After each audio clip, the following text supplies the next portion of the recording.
તો નરેન્દ્ર મોદીનું જીવન એક સામાન્ય કાર્યકર, ગુજરાતના મુખ્યમંત્રી અને વડાપ્રધાન તરીકે વિભાજિત છે. પીએમ મોદીના જીવનમાં એક કાર્યકરના અંત સાથે ગુજરાતના મુખ્યમંત્રીનો આરંભ થયો અને મુખ્યમંત્રીના અંત સાથે વડાપ્રધાનનો પ્રારંભ થયો.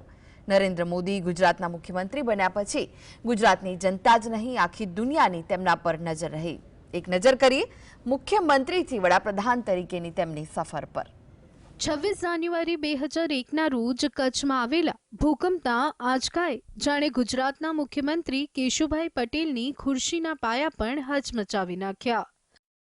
ભૂકંપમાં કેશુભાઈની કામગીરી પર સવાલો ઊભા થયા. આક્ષેપ થયા કે તેઓ ગુજરાતની સ્થિતિને સારી રીતે સંભાળી ન શક્યા.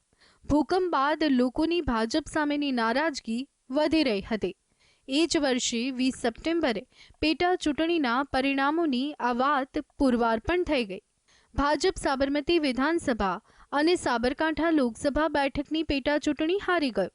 એ દિવસોમાં સાબરમતી બેઠક પરની હારને અડવાણીની હાર તરીકે જોવાતી હતી, જેથી આ હાર દેશભરના મીડિયામાં દેખાવા લાગી. 2 ઓક્ટોબર 2001 ગાંધીનગરથી 900 કિલોમીટર દેશની રાજધાની દિલ્હીમાં આ ખુરશીને બચાવી લેવા માટે સોગઠા ગોઠવાઈ રહ્યા હતા. નરેન્દ્ર મોદી એ વખતે ભાજપના મહામંત્રી હતા. તેમની પર વડાપ્રધાન અટલ બિહારી વાજપેયીનો ફોન આવ્યો. આ રીતે ગુજરાતમાં મોદીની મુખ્યમંત્રી તરીકે એન્ટ્રી થઈ. 7 ઓક્ટોબર 2001ના રોજ મોદીએ પ્રથમ વખત ગુજરાતના મુખ્યપ્રધાન તરીકેના શપથ લીધા. વર્ષ 2002ની વિધાનસભાની ચૂંટણી મોદીના નેતૃત્વમાં લડવામાં આવી, જેમાં ભાજપે 182 સીટોમાંથી 127 સીટો મેળવી ભાજપને જંગી બહુમતીથી વિજય મેળવ્યો. 2007માં તેઓ ગુજરાતમાં ત્રીજી વાર મુખ્યપ્રધાન તરીકે ચૂંટાઈ આવ્યા. 26 ડિસેમ્બર 2012માં મોદીએ સળંગ ચોથી વાર ગુજરાતના મુખ્યમંત્રી તરીકે શપથ ગ્રહણ કર્યા. 13 સપ્ટેમ્બર 2013ના રોજ નરેન્દ્ર મોદીને ભાજપ અને એનડીએના વડાપ્રધાન પદના ઉમેદવાર તરીકે જાહેર કરાયા. 26 મે 2024ના રોજ ભારતના વડાપ્રધાન પદે પ્રથમ વખત શપથ લીધા. વડાપ્રધાન તરીકેની આ તેમની ત્રીજી ટર્મ છે. ગુજરાતના મુખ્યમંત્રી બન્યા બાદ નરેન્દ્ર મોદીએ શિક્ષણ, કૃષિ, પાણી, ઉર્જા સહિતના વિષયો પર સફળ કામગીરી કરી, જેના કારણે દેશમાં આજે ગુજરાત મોડલની ચર્ચા થાય છે. ગુજરાતના મુખ્યમંત્રી બન્યા ત્યારે તેમને અવારનવાર ગુજરાતના ગામડાઓમાં પ્રવાસ માટે જવાનું થતું હતું. ત્યારે લોકો તેમની પાસે માંગણી કરતા કે સાંજના ભોજનના સમયે વીજળી આપવામાં આવે. નરેન્દ્ર મોદીએ આ બાબતને ખૂબ જ ગંભીરતાથી લીધી. તેમણે દરેક ગામમાં ઘરમાં 24 કલાક અને ઓછામાં ઓછા 8 કલાક ખેતરમાં વીજળી મળી રહે તે માટે એક લક્ષ્યાંક નક્કી કર્યું. વર્ષ 2005-06માં તેમણે જ્યોતિગ્રામ યોજનાની શરૂઆત કરી.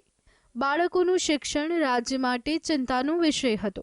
આ બંને સમસ્યાઓનું સમાધાન માટે વર્ષ 2003માં નરેન્દ્ર મોદીએ કન્યા કેળવણી અને શાળા પ્રવેશોત્સવની શરૂઆત કરાવી. નરેન્દ્ર મોદીએ જ્યારે ગુજરાતના મુખ્યમંત્રી તરીકે કમાન સંભાળી ત્યારે નર્મદા પ્રોજેક્ટનું કામ મંદ ગતિએ ચાલતું હતું.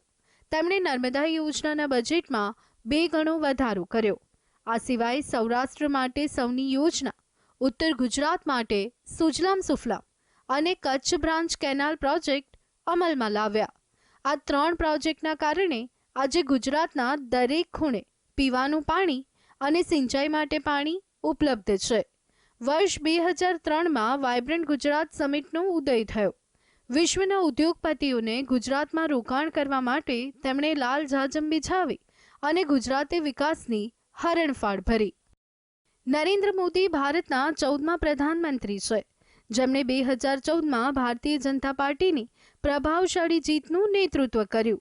મોદી વિશેની એક રસપ્રદ વાત એ પણ છે કે તેઓ પહેલીવાર ધારાસભ્ય તરીકે ગુજરાતના મુખ્યમંત્રી બન્યા. આ રીતે તેઓ પહેલીવાર સાંસદ તરીકે ભારતના પ્રધાનમંત્રી પણ બન્યા.